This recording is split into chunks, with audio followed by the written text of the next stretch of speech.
남성이 여성인 척입니다. 자, 이거 어제 홍 기자 우리 박지훈 변호사하고 잠깐 했던 얘기인데 먼저 정리를 좀 부탁드릴게요. 몸캠 피싱이라고 하죠. 남성이 여성인 척 사기를 치는 겁니다. 채팅 앱으로 대화를 하면서 따로 뭐 영상 통화하자 이렇게 하면서 뭐 음란 사진을 요구한다거나 아니면 악성 코드를 심어서 핸드폰을 해킹한다거나 휴대전화 해킹하는 이런 방식으로 돈을 뜯어내는 건데요. 75명이 피해를 받았고 75명의 피해 액수가 7억 원이 넘습니다. 일단 여성이 남성인 척 한다고 했잖아요. 그래서 채팅에서 도용한 사진들 있죠. 여성 사진 이런 것들을 올리면서 내가 여성이다 이렇게 대화를 시작합니다. 그리고 채팅 앱에서 영상 통화를 하자, 나랑 대화할 수 있는 다른 어플리케이션을 깔자 이렇게 유도를 해요.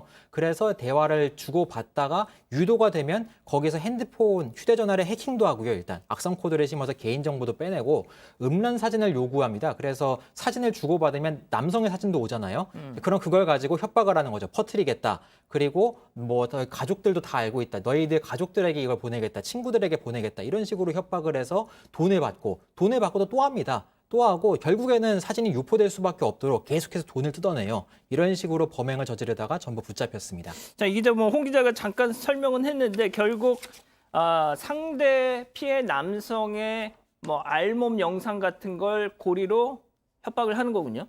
네, 맞습니다. 이제 저런 식으로 방금 이제 영상에도 나왔는데 저런 식으로 이제 대화를 주고받으면서 남성들로부터 사진이나 영상 등을 받아내는 겁니다. 그래서 뭐 실제로 어떤 행위가 이뤄질 것처럼 의미를 하면서 저런 식으로 받아내는데 이제 저게 이제 미끼가 돼가지고 저걸 가지고 협박을 하는 상황이 있습니다. 저런 부적절한 남에게 보여주고 싶지 않은 사진과 영상을 가족과 친구들에게 공개하겠다 이러면서 협박을 했던 거죠. 그래서 이제 금품을 갈취했습니다. 그래서 성매매를 제의한 뒤 피해자가 이런 식으로 받아들이거나 하면은 대금을 요구했고요.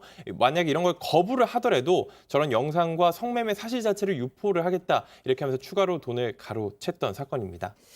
자, 일단 뭐 이분들이 말이죠. 이 피해 남성들이 말 그대로 피해자이긴 하지만 또 무작정 이렇게 정말 너무 안 됐다라는 동정을 받을 피해자인가에 대해서는 조금 이론의 여지가 있을 것 같긴 합니다만 뭐가 됐든 교수님 이제 협박을 받은 입장이니까 뭐 일단 협박을 한 이 가해자들 입장에서 상당히 조직적으로 움직였던 것 같아요, 그죠? 네, 뭐 가해자들의 조직은 사실은 진짜 어떻게 보면은 주요 조직은 외국에 있고 안에는 한국에는 이제 전달책 뭐 그런 정도의 그야말로 피라미드밖에 지금 국내에는 없는 거 아닌가 이런 걸 생각할 정도로 이게 사실 굉장히 조직 범죄예요. 큰 조직 범죄고. 예. 그리고는 이 조직은 원래 있던 보이스피싱 같은 피싱 조직입니다. 예. 그런데 문제는 이제 최근에 한국의 성착취물 이런 것들이 굉장히 유행을 하면서 일종의 보이스피싱의 수법을 변경한 것 같아요. 아하. 그렇기 때문에 이제 좀 더 어떤 특정한 대상군에게 유인가가 있는 방식으로 접근을 해서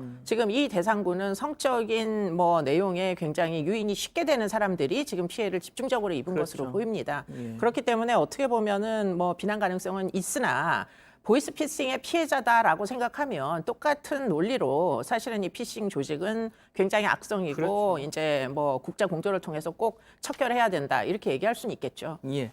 자, 어제 박지훈 변호사도 그런 얘기를 했잖아요. 본인 의뢰인 중에 자기 사위의 그런 이상한 영상을 장모한테 보내가지고 협박을 했다. 예. 이런 특정 어떤 사례를 언급도 해줬는데, 자, 이 피의자, 이 가해자들의 정체가 놀라웠잖아요. 그렇습니다. 일당 8명을 붙잡고 보니 전부 남성이었습니다. 여성인 척했지만 실제로 여성은 없었습니다. 전부 범죄자들은 남성이었고 모의를 2019년 10월부터 주도적으로 시작했습니다. 그것도 우리나라가 아닌 중국 베이징에서 만나서 범행을 모의했고 조직적으로 범죄를 저린 이 정황이 교수님 말씀하신 드러났습니다. 것처럼 결국 중국에 그렇습니다. 그래, 중국에 공부가 있었고 있네요. 아직 중국에 있는 총책은 붙잡히지 않은 상태여서 추적이 계속되고 있다고 합니다. 그래서 몸캠 피싱을 비롯한 여러 가지 피싱 사기, 스캠 사기라고 하는 것들도 벌였기 때문에 추가 혐의가 있는지도 조사하고 있습니다.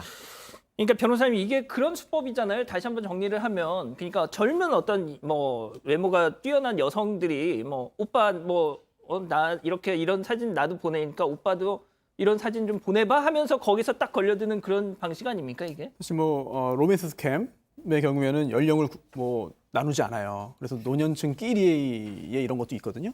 그런데 또 몸캠 피싱은 또 조금 전에 설명하신 대로 그런 양상이 더 강하죠. 그리고 어찌 보면 로맨스 스캠과 몸캠 피싱은 좀 별개입니다. 그래서 둘 중에 하나만 할 수도 있는 거거든요. 근데 두 개가 섞여 있을 수도 있고 예. 또 로맨스 스캠으로 시작해서 또 몸캠 피싱으로 갈 수도 있고 그렇죠. 다양한 방식들이 있는데 사실은 굉장히 고전적인 수법입니다. 즉 이렇게 연인이 된 것처럼 행세를 하거나 또는 앞으로 연인이 될 것처럼 행세하면서 친근감을 형성하고 또는 친근해진 것처럼 허위로 꾸민 다음에 결국은 돈을 뜯어내는 거거든요. 물론 이제 그 핑계거리는 다양해요. 뭐 고위층 자제다. 내가 뭐 외국 어디에 그 귀족과 결혼해 뭐 귀족의 뭐 양자로 들어갔다. 내가 어느 뭐 재벌의 외국 재벌에 숨겨진 서자다 등등 좀 정신 차리고 들으면은 믿기 힘든 그런 것들을 이제 핑계로 댑니다. 그런 거를 이제 내세우는데 그리고 또 최근에는 이게 만나면 안 되잖아요. 이 예. 범죄자 입장에서는 만날 수가 그렇죠. 없잖아요. 그러다 보니까 코로나 핑계가 딱 좋아요. 아. 그래서 내가 외국에서 지금 들어왔는데 지금 자가격리 중이다. 예. 또는 내가 뭐 코로나 때문에 지금 어디 갔다가 지금 잠깐 뭐 못 나가고 있는데 뭐 또는 내가 한국에 못 들어가는데 등등 이런 코로나 핑계를 대면은 또 과거보다 더 쉽게 넘어갈 수가 그러네요, 있겠죠. 진짜. 예. 자, 이 기자, 지금 피해가 상당할 것 같아요. 드러난 피해도 있겠지만 드러나지 않은 피해도 있을 것 같고요. 네, 드러나지 않은 피해는 뭐 더 상당할 수도 있을 것 같은데 일단 홍 기자가 아까도 설명했지만 피해자가 확인된 게 75명입니다. 이 가운데 남성이 대부분입니다. 69명이 남성이고 여성 피해자도 6명이나 있었습니다. 이런 가운데 이제 화상 채팅 몽캠 피싱 방금 설명해 주신 것처럼요. 그런 것도 있었고 성매수자 대상 조건 만남도 있었고 호감을 산 뒤 금품 요구하는 로맨스 스캠도 있었습니다. 이런 식으로 범행이 이루어졌는데 연령대도 상당히 다양했습니다. 20대부터 60대 이상까지 연령이 다양했고 한 학생 같은 경우에는 수백만 원 대출을 받아서 이 돈을 지불하기로 했다고 하고요. 한 피해자 같은 경우엔 4개월이나 넘게 협박을 받으면서 모두 12번에 걸쳐 3천여만을 송금하기도 했다고 합니다. 연령대는 다양했지만 주로 이제 혼자 살거나 나이가 많은 중장년층이 주로 범죄 타깃이 됐습니다.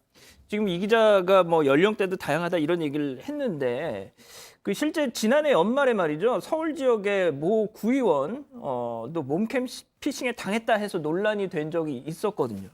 그러니까 이게 뭐 지휘관을 막론하고 노소를 막론하고 자 이런 피해가 계속 되는 상황에서 교수님 좀 어떤 심리를 이용해서 이런 일을 벌인다라고 좀 봐야 될까요? 글쎄 어떤 사람들마다 다 사회적인 얼굴이라는 게 있잖아요. 그런데 이제 문제는 남한테 잘 보이려는 게 인간의 본능이니까 사회적으로 보면 내가 참 괜찮은 사람이다 이렇게 이제 평가를 받겠지만 결국 알고 보면 너의 정체는 지금 이런 몸캠 피싱이나 당하는 그런 이제 어떤 뭐 본질은 그렇다. 이 사실을 결국은 핸드폰에다가 이 사람들의 수법이 악성 코드를 깔아가지고 그 안에 있는 이 인간관계를 다 털어가지고 그렇죠. 아까 말씀하신 대로 취약한 대상에게 이제 보내는 거죠. 이 사람 알고 보면 이렇다라는 것을 뭐 사위의 모습을 뭐 장모한테 보낸다거나 예. 이런 식으로 이용을 하다 보니까 사실은 거의 견뎌낼 사람이 없는 거죠. 사람들이 결국에는 이제 본인의 취약한 부분, 수치스러운 모습이 결국은 다 빠져나가서 내가 매장당할지도 모른다 이런 공포 때문에 지금 저렇게 지금 협박하는 실제 문자 내용이 좀 나오고 있습니다. 네, 그러니까 돈을 안 보낼래야 안 보낼 수가 없는 거죠. 살려달라. 네.